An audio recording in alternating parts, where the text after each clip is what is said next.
Japanese 30-year back up 14 basis points. That's one of the biggest moves we've seen, and it's now back, as you just said, to a yield that we haven't seen since 1999. And the thought is if the yields rise, that money's going to go from the U.S. back to Japan. I think it could be to a real detriment to their economy and a slowdown, which would flow back here into the U.S. Something incredible is happening. The yield on a 30-year Japanese bond is beginning to catch up to the yield on a 30-year U.S. bond. The closing of this gap may be the most significant global macroeconomic development happening right now. Many believe that the moment these two lines cross will be precisely the trigger for the global debt bubble popping. You see, Japanese yields are spiking to the highest level in decades, making this a tidal shift in Japan's economic system. Japan is one of the most indebted developed economies with a $10 trillion debt burden, making it an ideal candidate to kickstart a global debt crisis. Because it's not just Japan. China,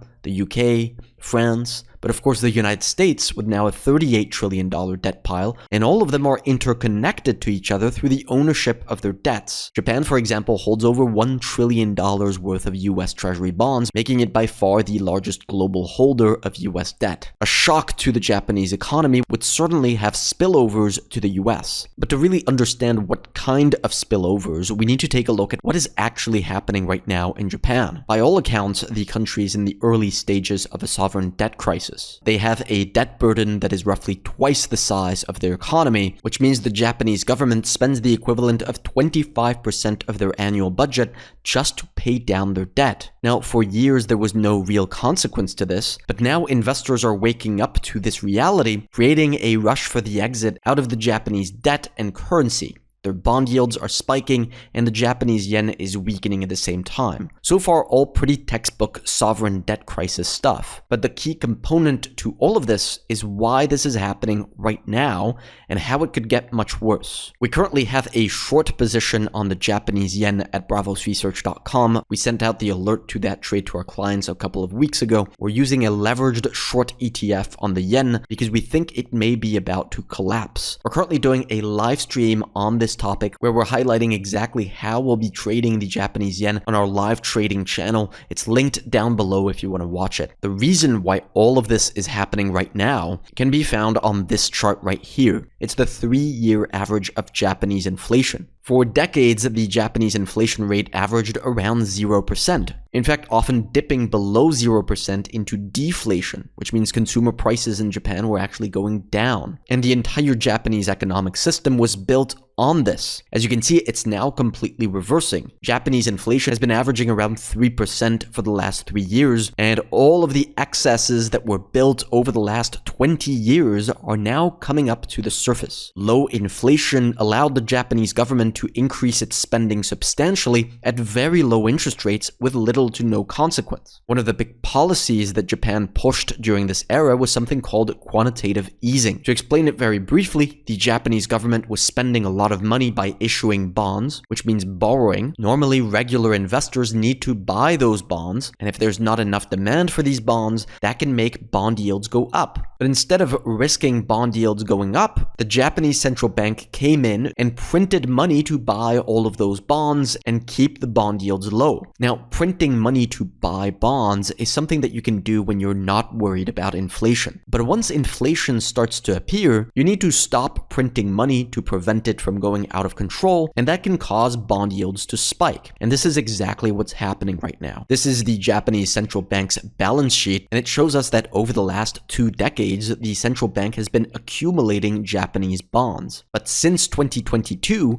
as inflation has finally appeared, the Japanese central bank had to stop printing money to buy bonds, and more recently, they've even had to reduce the size of their balance sheet, which means the selling of bonds. Ever since they started to do that, it has prompted Japanese bond yields to soar as the market is realizing that the single biggest buyer of Japanese bonds has just turned into a seller. So how does all of this impact the US? With Japanese interest rates going up for the first time in decades, many believe that this is going to push Japanese holders of US debt to dump their US dollars and go into Japanese bonds instead to collect the higher interest. And this is a perfectly rational argument, but it is a little bit simplistic. This is the size of Japan's government debt against the size of the Japanese economy. It's 2.4 times bigger. This is a very important metric because a country raises tax money from their economy in order to pay the debt. A very large debt relative to the economy can put a country in a very difficult situation. Now, this is the relative size between the US debt against the size of its economy. It's 1.2 times larger. So believe it or not, the US is actually in a much more sustainable fiscal situation than Japan. For example, if Japanese interest rates were to rise too much, it could make their debt impossible to pay back and risk a government default. They may even be forced to print money again despite high levels of inflation in order to keep their bond yields low. The US, at least for now, is not in that situation. And we can see that by simply looking at the Japanese central bank interest rate adjusted for inflation. This is what it looks like. Japanese interest rates are negative when adjusted for inflation, meaning that if you are a holder of the Japanese yen, you are losing purchasing power every year. Compare that with the US interest rates, and we see a big gap between the two. That shows us the US dollar is still a much more attractive currency to hold than the Japanese yen when adjusted for inflation. Choosing between US debt and Japanese debt is like needing to choose between going on a boat that has a few holes in it or going on another boat that is already half submerged. You would probably just rather stay on the land, which in this case is gold, which explains why it's the best performing asset so far this year.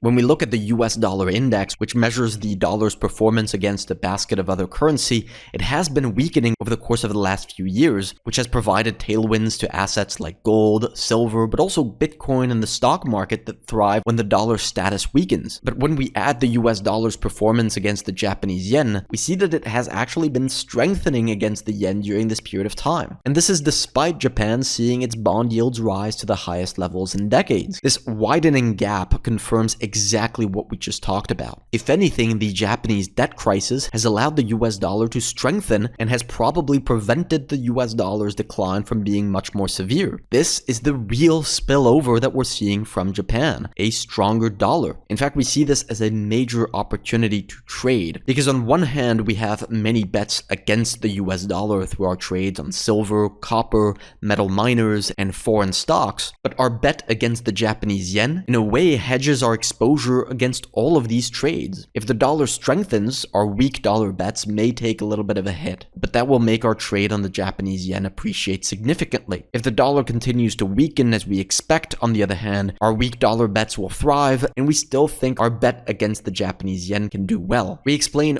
all of this on our website at bravosresearch.com and send you the live alerts every single time we make a trading decision. We trade stocks, commodities, crypto, and these have allowed us to make some incredible gains over the course of the last couple of years. So if you're interested, join our membership. You won't regret it. Thank you for watching.